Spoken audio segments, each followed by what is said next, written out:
Well, this has been a challenging week for most, to say the least. I think most people looked at what happened on Wednesday and truly are looking in bewilderment. And so, left to figure out what to say, I can say quite clearly, this is a test. This is a test of our American institutions. This is a test of our shared humanity, the people that called this nation home. Now, contrary to what the news will tell you, our republic did not die this week. Our institutions have not crumbled. In fact, the framework established by our founders with an eye to a future they knew they would never live to see has passed its test.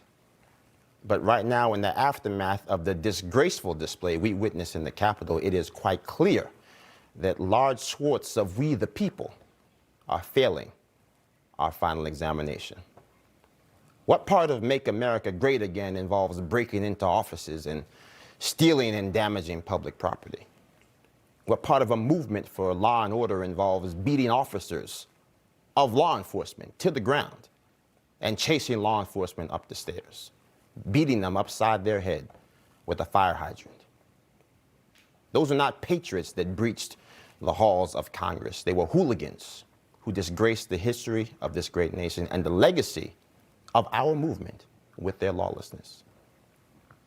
There should be no GoFundMe accounts established to pay for their legal defense. There should be no justification of the passions that provoked their lawlessness.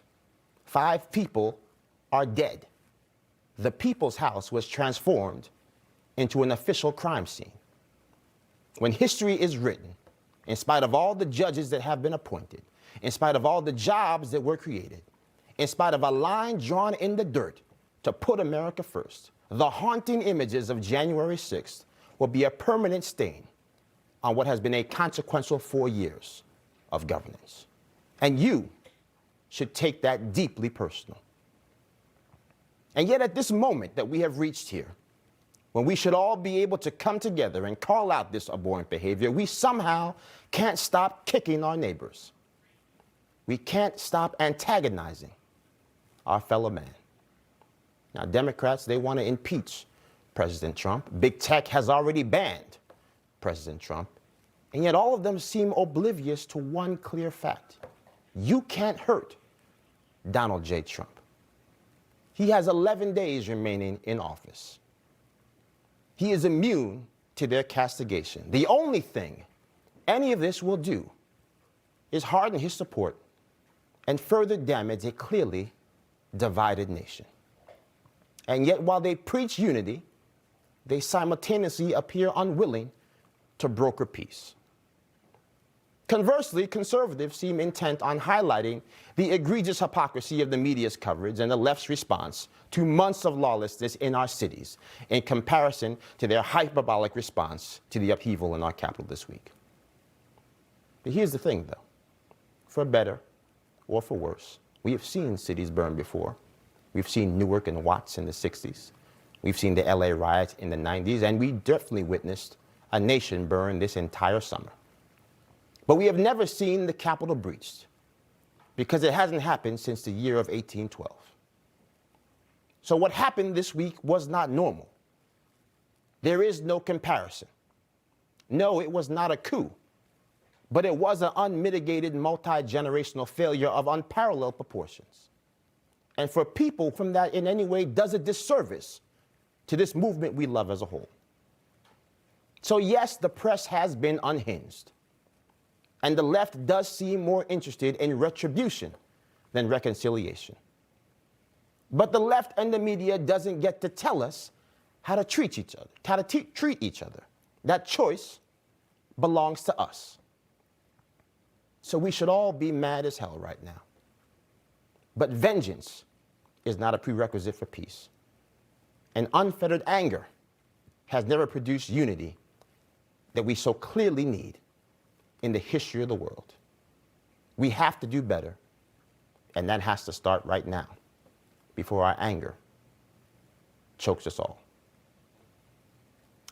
Here to join us now, we've got Texas Congressman Pat Fallon, stayed in the halls to help protect his fellow members of Congress.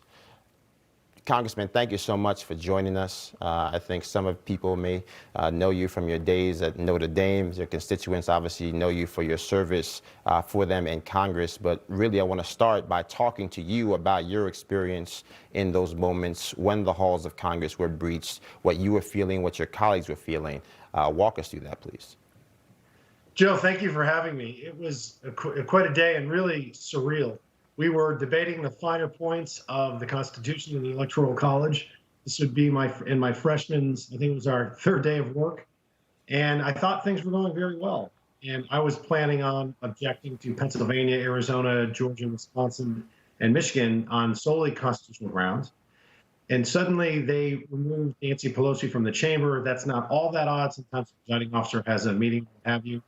And then Capitol Police got on the microphones and told us that the Capitol had been breached and for us to stay in our seats. And there were other security and safety protocols they wanted us to follow.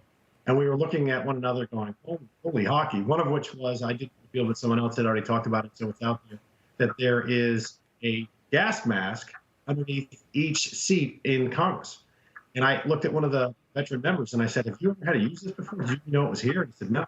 So anyhow, we did that, and then they came back on the microphones and told us that they were the mob for, that's exactly what it was. The mob had reached Statuary Hall, which is right next to our chamber, and then we could hear it. And then they said, okay, we're going to evacuate the chamber immediately. And so almost every member, there's about 200, started walking toward the evacuation route.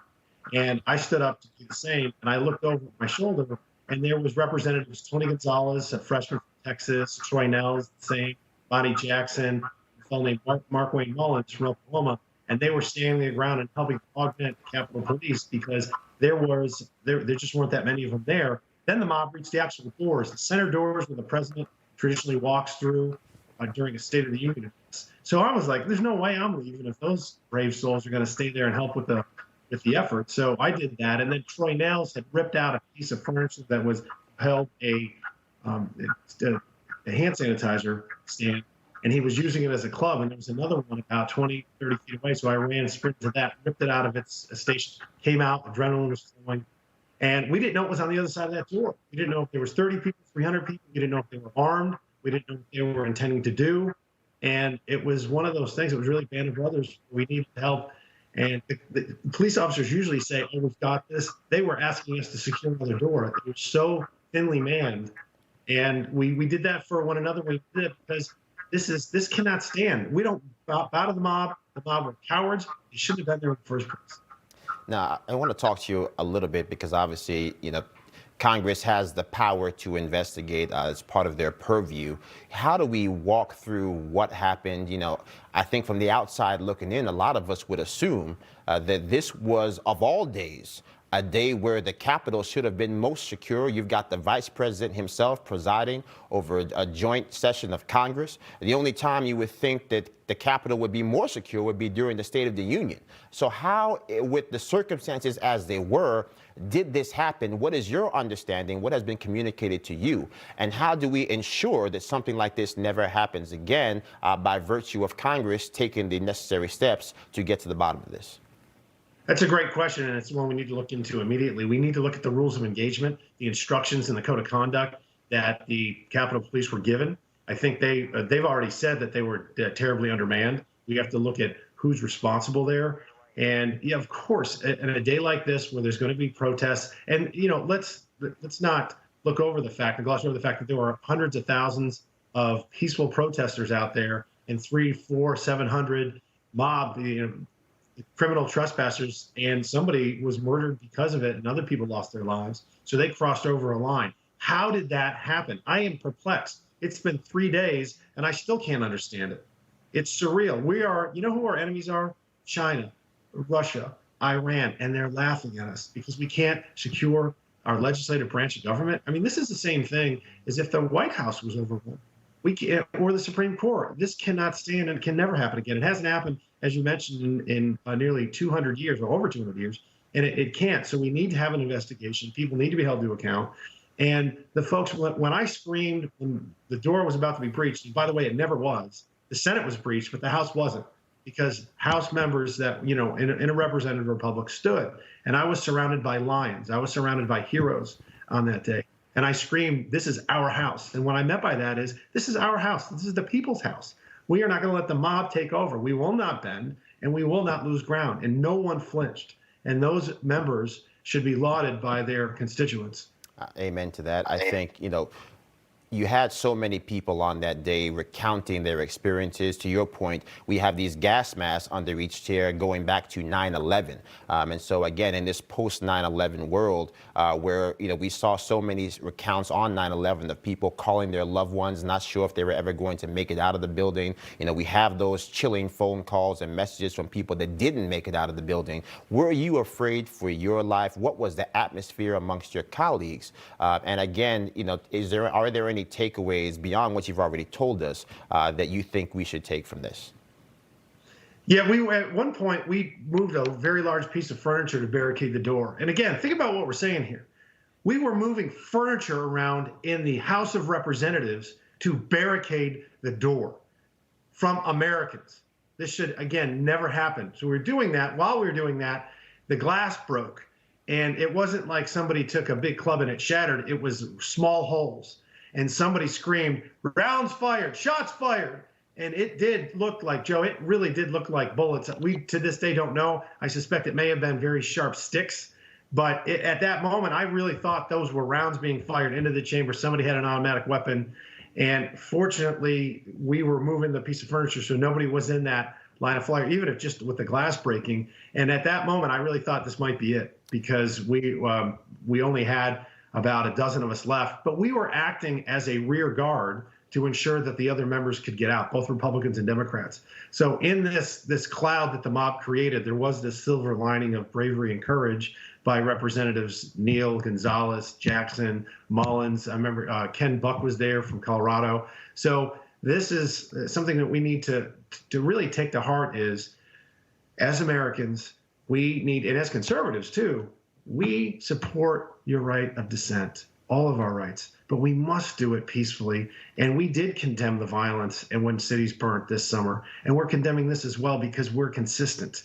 And this cannot ever happen again for any American, but we need to secure our levers of government first, because this is a representative Republican. Ironically, we were doing the work of the people in that chamber until the mob stopped it. And I'm very glad that we went back to work and finished that. Ironically, again, we had the opportunity to have this robust public discourse that many millions of Americans wanted to have, that were stopped because of the people who claimed they were there in defense of our liberties. And yet what should have been a primetime conversation happened at 3 o'clock in the morning while people were sound in their beds because of this lawlessness. But I want to pivot a little bit to, where do we go from here? You have the Speaker of the House proposing that we should impeach President Trump. He has less than 2 weeks remaining at a time when it seems apparent to anyone paying attention that we need to turn down the temperature, that we need to stop fanning the flames of division. Why do you think that there are still people who are reaching for the most divisive tool in the political tool belt to try to meet this moment? Joe, that's a great question. The worst thing we can do is prolong this. We're going to look at it. We need to do our jobs as to why it happened and prevent it from ever happening again. But, the left are professionals of outrage. I'm outraged with this too. But if you want to talk about healing, let's move forward. The page is going to be turned on January 20th. This is a complete waste of taxpayer money on January 9th. Is President Trump continue? Did he say anything about we need to continue to protest, we need to be violent in any manner? No. So he's not a clear and present danger to this country. That's absurd and ridiculous. The man's going to leave office in 11 days. To sit there and pick up articles of impeachment on Monday is a facade, and it's a farce, and it's a fraud. We need to move forward. So we need to not only say these things, words are cheap, actions are far louder and far more important. And so I'm really praying that she does not, that Nancy Pelosi does not on Monday do this. But they're looking to, I think, milk it for a political advantage and political gain. It's not going to happen. There's not even enough time. You're going to get 2/3 of the chambers of the House and the Senate to agree to impeach somebody that has a week left? No, of course not. And we're not even counting the time he has left in years, months, or weeks. You can count it in hours. So we need to, hold her feet to the fire to say, Speaker Pelosi, move on. And if you want to unite, then you can start and by example for a change and stop being hypocritical. I think the political theater needs to come to an end. Congressman Pete Fallon, thank you so much for your time. God bless you. So grateful that you're safe. Hopefully next time you come, we can talk about your fight in Iris. So have a better Joe, conversation. I'd love to do that. And Coach Holtz is a great American. Thanks so much. Absolutely. God bless.